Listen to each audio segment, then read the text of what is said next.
Tyler won't answer my calls. It's been 3 weeks since he walked out of my apartment in Memphis, and the only response I've gotten is a text from his brother telling me to stop trying. I keep replaying that last fight, how his face changed when he finally saw the screenshots, how he set his key on my counter so carefully before leaving, like he was handling something that might explode. The worst part? My ex Diego thinks the whole thing is hilarious. "You actually thought he'd be cool with it?" Diego asked when I called him crying that night. "Man, you really know how to pick them. First me, now this guy who can't handle you having friends." Friends. That's what I'd been telling myself for months. Diego and I were just friends who happened to share 10 years of history, who happened to text every day, who happened to be planning a week in Cancun together. Just friends. Tyler and I had only been together for 2 months when everything fell apart. We met at a friend's barbecue in Midtown, one of those perfect spring evenings where Memphis feels like a small town instead of a city. He was manning the grill, making everyone laugh with stories about his disaster of a first apartment. When he handed me a burger, he'd remembered I'd mentioned being vegetarian and had made me a special black bean patty instead. "I pay attention," he'd said with this shy smile that made my stomach flip. That should have been my first warning. Guys who pay attention notice everything eventually. But that night, I was charmed. Tyler was 6'2" with these gentle brown eyes and hands that moved carefully, deliberately, whether he was flipping burgers or gesturing during a story.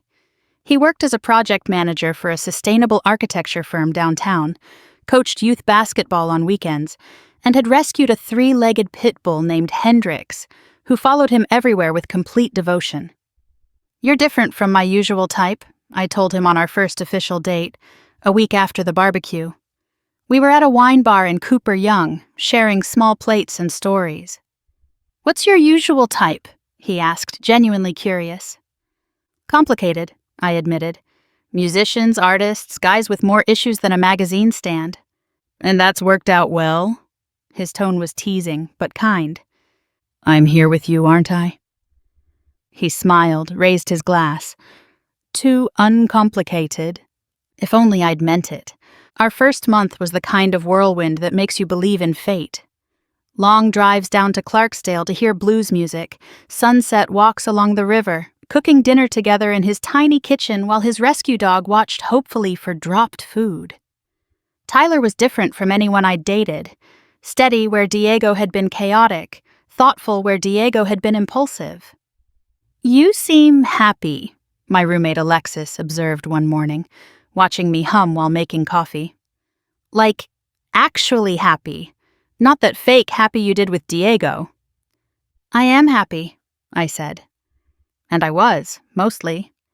The thing about Tyler was that he was so present. When we were together, he wasn't scrolling through his phone or half listening while watching TV. He asked questions about my day and remembered the answers. He introduced me to his friends within 2 weeks, held my hand in public, posted photos of us on Instagram with captions that made my friends jealous. It was everything Diego had never been, which made it feel suffocating. "He's kind of intense," I told Alexis after Tyler surprised me with tickets to a concert I'd mentioned wanting to see. "Like, we've been dating a month and he's already planning stuff for next month." "That's called being in a relationship, Chloe." That's what normal guys do. But I'd never dated a normal guy. I'd dated Diego. Diego and I met when I was 18, fresh out of high school and working at a coffee shop near the University of Memphis campus. He was 22, played guitar in a band called Midnight Cargo that was always about to make it big, and looked at me like I was the most interesting thing that had ever walked into that coffee shop. Our relationship was 10 years of breaking up and making up, of 3 a.m. fights and passionate reconciliations, of him disappearing for weeks and showing up at my door with flowers and promises. The first time he cheated on me, we'd been together 6 months. I found out through his bandmate's girlfriend, who thought I should know about the groupie in Nashville. Diego didn't even deny it. "It didn't mean anything," he'd said, strumming his guitar while I cried. "You're my girl, Chloe. The rest is just noise." I took him back. Then again, after the bartender at their regular venue. Again after my own cousin at Thanksgiving. Each time he'd write me a song, play it outside my window at 2 a.m. until the neighbors called the cops, and somehow I'd end up in his bed, telling myself this time would be different. My friends staged interventions. My mother refused to let him in the house. My father offered to pay for therapy if I'd just leave him. But Diego was a drug I couldn't quit, and every time I tried, the withdrawal would send me running back. When we finally ended things for good a year ago, it was because I'd caught him in bed with my coworker, in my apartment, in my bed, on my birthday. "We're done," I'd said, surprisingly calm. "Get out." "Come on, baby. Don't be dramatic." I said get out. For once, he'd seen I meant it. Maybe it was the way I'd started packing his things while he was still naked, throwing his guitar case out the window, calling a locksmith while he scrambled for his clothes. He'd left, and for the first time in a decade, I didn't take him back. When we finally ended things for good a year ago, I told everyone I was done with the drama. I wanted stability, reliability, someone who actually wanted to build a future instead of just talking about it. I wanted the opposite of Diego. Tyler was definitely the opposite of Diego, which is why I didn't mention that Diego and I still texted. At first, it was innocent enough. Diego had reached out after his mom had surgery, knowing I'd want to know she was okay. I'd spent holidays with his family for a decade. Of course I cared. We texted briefly about her recovery, and that should have been it. But Diego had a way of keeping conversations going. "Saw that band you liked is playing at Lafayette's," he'd text randomly. "The National? They haven't toured here in years," I'd respond, knowing I should stop there but never quite managing to. "My mistake. Different band. But remember when we drove to Nashville to see them? And just like that, we'd be texting about old memories, inside jokes, the kind of shared history you can't replicate with someone new." I told myself it was harmless. We weren't flirting. We weren't talking about getting back together. We were just two people who'd been important to each other, maintaining a friendship. Mature, evolved, totally appropriate. I didn't tell Tyler because there was nothing to tell, also because I knew he wouldn't understand. The night he saw the notifications, we were at a hotel downtown celebrating our 2-month anniversary. Tyler had planned the whole thing. Dinner at Flight, a river view room at the Peabody, champagne chilling in a bucket. He was in the shower when my phone lit up on the nightstand. "Diego, can't wait for next week. You bringing that red bikini?"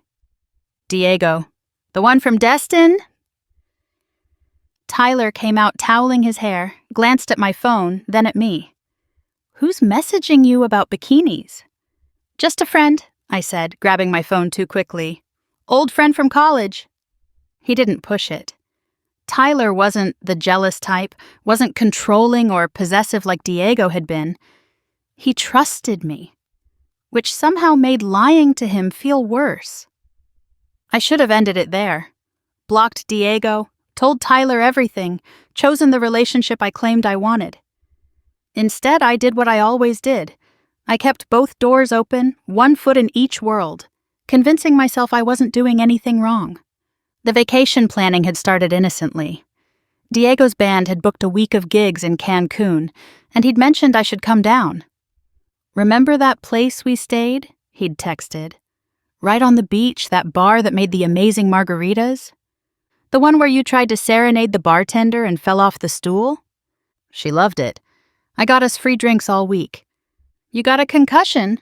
Worth it to see you in that red bikini every day." I should have shut it down. Instead, I found myself looking at flights. The truth was, Tyler was starting to feel too real, too permanent. He'd already introduced me to his parents. His mother, a kindergarten teacher with kind eyes, had hugged me like I was already family.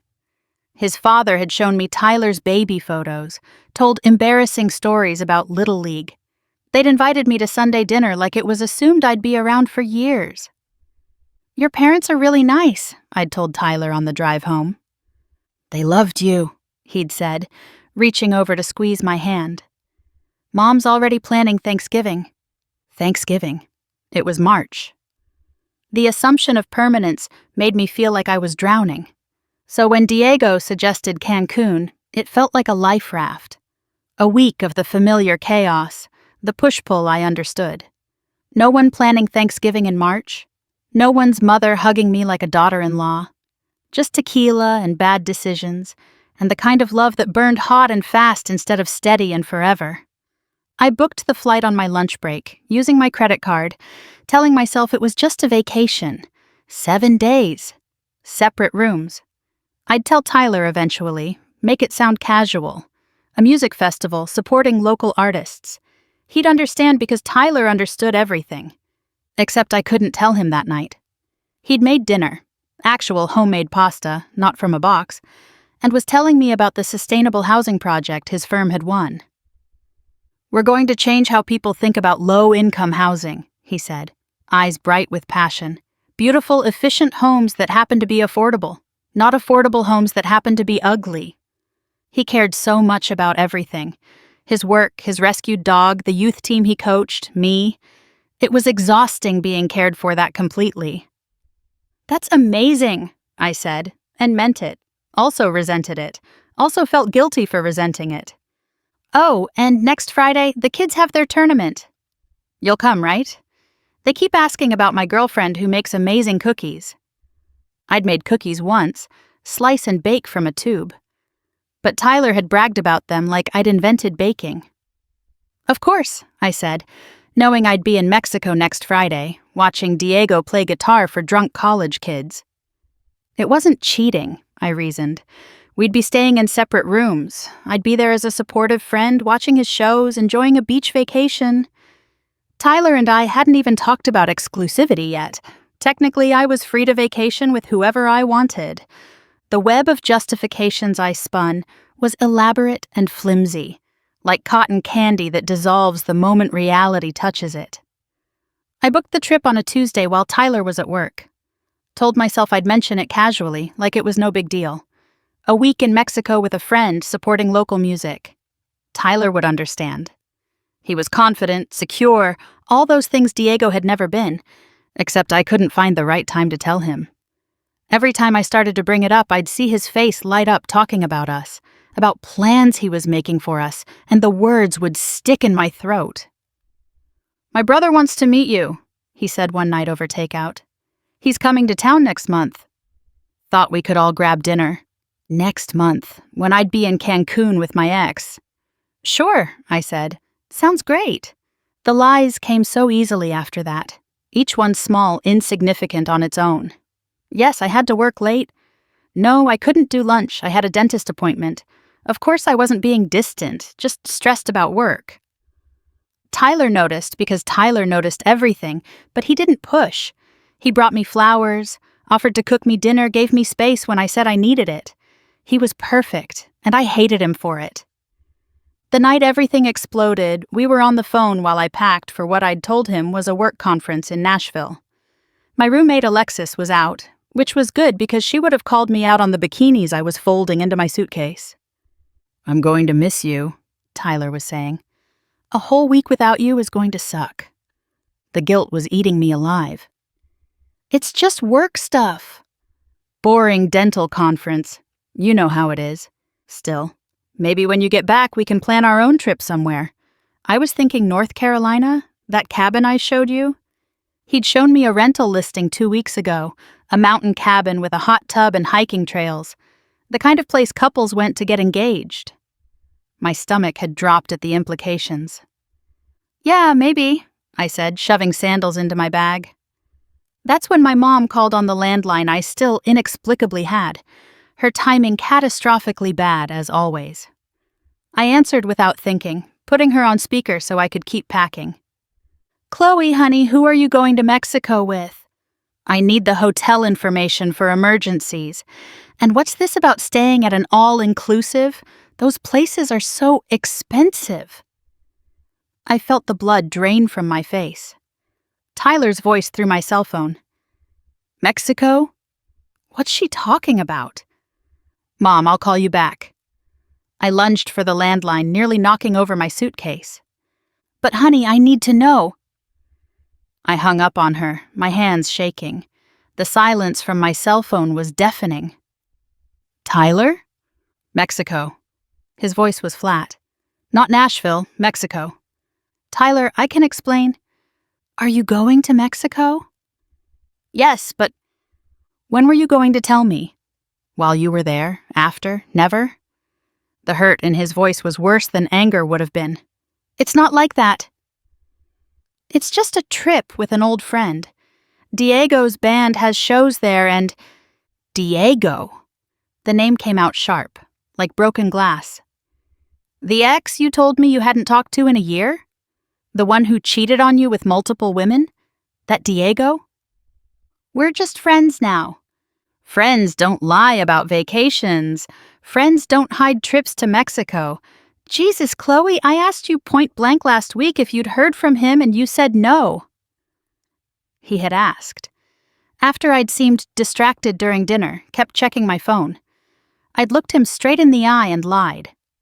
Show me the messages, he said finally. What? If you're just friends, if this is so innocent, show me the messages. Prove I'm wrong to be upset. That's controlling, Tyler. I shouldn't have to prove anything. You're right. In a normal relationship, you wouldn't, but you just lied to me about an entire trip to Mexico with your ex. So either show me the messages or we're done. My phone felt like it weighed 1,000 pounds as I switched to speaker and opened the text thread. I tried to scroll strategically, but Tyler wasn't stupid. Go to the beginning. Let me see all of it. And there it was. Months of daily conversations, starting with his mom's surgery, but quickly evolving into something else. Late-night texts when Tyler was asleep beside me. Inside jokes and memories. The casual intimacy of two people who'd shared a bed for a decade.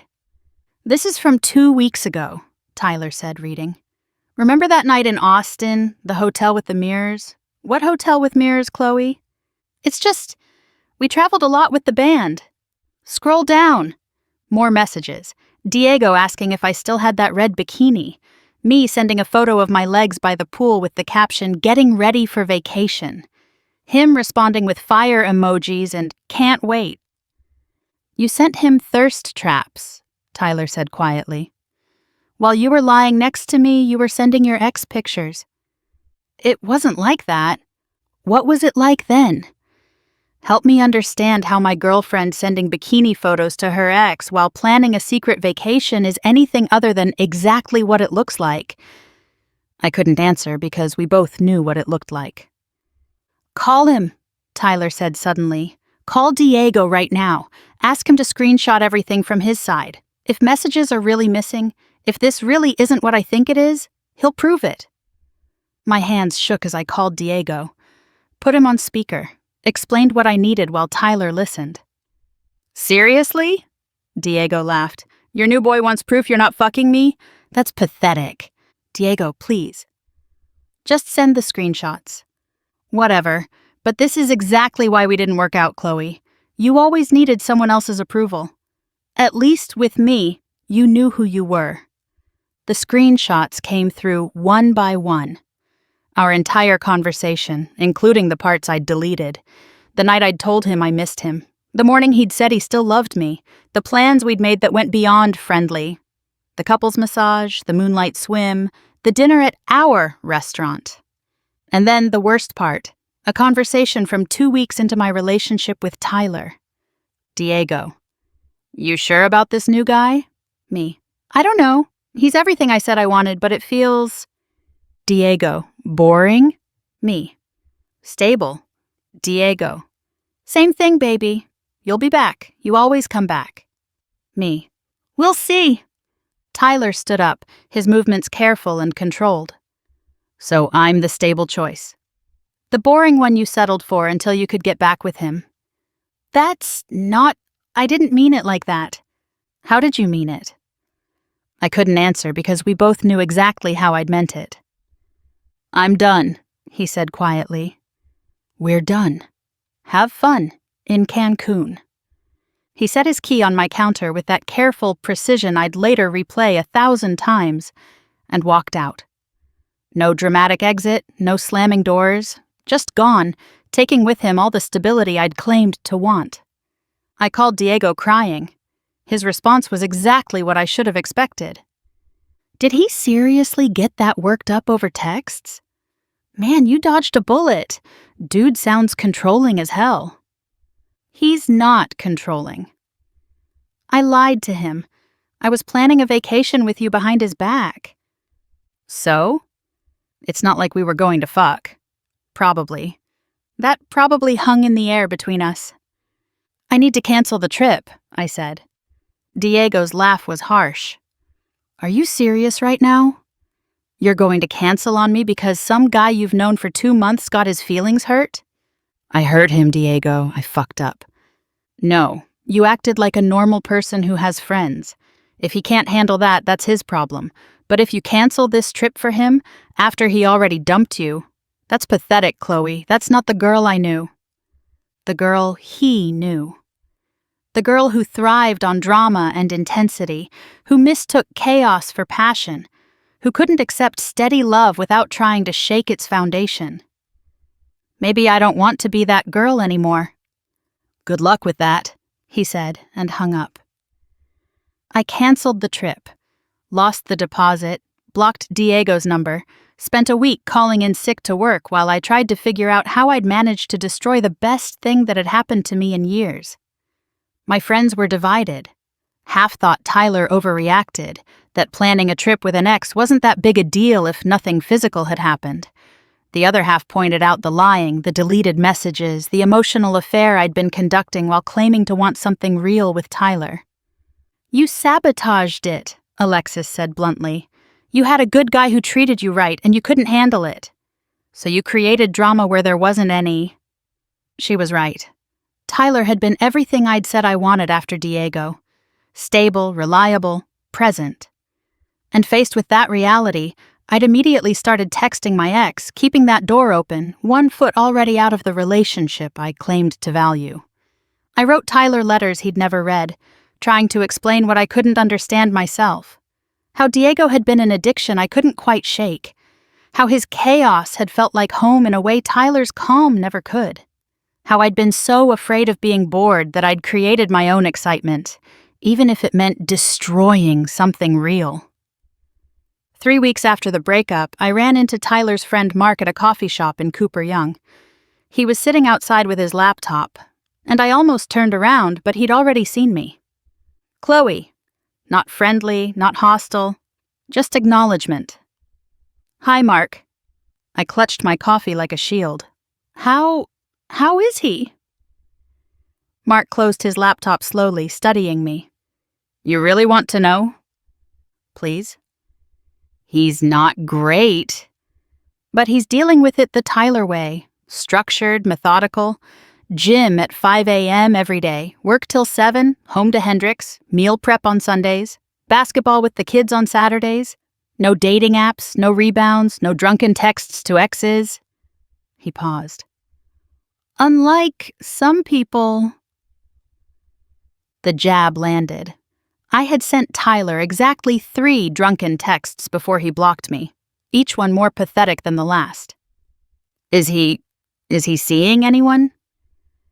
No, and before you get any ideas, it's not because he's waiting for you. He told me he needs to figure out why he didn't see the red flags, why he ignored his instincts. He's taking a break from women entirely until he can trust his judgment again. I never meant to hurt him? Maybe not. But you did. You want to know what he said that first night after he left your place? He said he felt stupid. Tyler, who's one of the smartest guys I know, felt stupid because he believed you when you said you wanted something real. Mark stood up, packing his laptop. He also said something else. Said he kept replaying all the times you seemed distracted or distant, all the little moments that didn't add up, and realized you'd been lying from the beginning. That's what's fucking him up, Chloe. Not that you chose Diego, that he couldn't tell you were performing the whole time. I wasn't performing. I did care about him. Just not enough to be honest or faithful, or to choose him over the ex who treated you like shit for a decade. Mark left me standing there, my coffee growing cold, and the truth settling in my stomach like lead. I just sat there for a long time thinking about Tyler at home with his dog, rebuilding his trust in pieces I'd shattered. He'd given me exactly what I'd asked for, and I'd thrown it away for the familiar thrill of uncertainty. Diego unblocked himself somehow and texts me occasionally. Tells me Tyler was weak, that real men don't care about friendship with exes, that I'm better off without someone so insecure. I don't respond, but I don't block the new number either. Old habits. Tyler never reached out. No dramatic gestures, no trying to win me back, no checking if I was okay. Just silence, clean and final as that key on the counter. He'd walked away and meant it, taking with him any chance I'd had at the stable, boring, beautiful life I'd thought I was too interesting to want. My therapist says I have an anxious attachment style, that I create chaos when things feel too secure, that Diego represented the inconsistent love I'd learned to crave, while Tyler offered something I didn't know how to receive. She's probably right. But knowing why I destroyed the best relationship I'd had doesn't bring it back. It just helps me understand why I'm sitting here at midnight, scrolling through photos of a 2-month relationship that felt like a lifetime, while Tyler is out there somewhere, healing without me. He's not dating anyone, Mark said. And the worst part isn't that he's not waiting for me. I knew he wouldn't be. The worst part is why. It's because I broke something in him. I made him question his judgment, his ability to read people. The guy who trusted easily now questions everything, and that's all on me. Diego still texts, still offers that familiar chaos, that push-pull that feels like home. Sometimes I almost respond, almost fall back into that pattern that feels as comfortable as an old sweater. But then I remember Tyler's face that night. The quiet dignity of his exit. The way he'd loved me. Simply, completely, without games or tests or hidden meanings. The way I'd had everything and threw it away for the thrill of almost losing it. Except I didn't almost lose it. I lost it completely. And Tyler? He's taking a break from women, focusing on himself, learning to trust his instincts again. While I'm still here, caught between the chaos I crave and the calm I can't quite handle, texting with ghosts and calling it growth. Maybe that's what I deserve. Maybe that's who I really am. The girl who needs drama more than love, who chooses familiar pain over unfamiliar peace. Or maybe I'm just someone who learned too late that stable doesn't mean boring, that calm doesn't mean careless, and that a man who notices everything is exactly the kind you can't lie to. Either way, Tyler's gone. Taking his time, healing properly, not rushing into anything new. Being the steady, thoughtful person I claimed to want and couldn't quite figure out how to love. And me? I'm still here in Memphis, still single, still getting texts from Diego I shouldn't read. But do. Still choosing chaos over calm, even when the chaos is just me, alone, wondering what Tyler's doing on a Friday night, even though I have no right to know. That's my story. How I had everything I said I wanted and lost it for a vacation I never took with an ex who never really loved me. How I proved that some people aren't ready for healthy love, no matter how much they claim to want it. Tyler's out there taking a break from women because of me. And honestly, good for him. He deserves better than someone who needed lies to feel alive, who couldn't accept love without testing it, who chose familiar dysfunction over unfamiliar stability. He deserves someone who knows that boring is just another word for peaceful, and peaceful is just another word for safe, and safe is what love should feel like. I know that now. 6 months too late, but I know it. Not that it matters.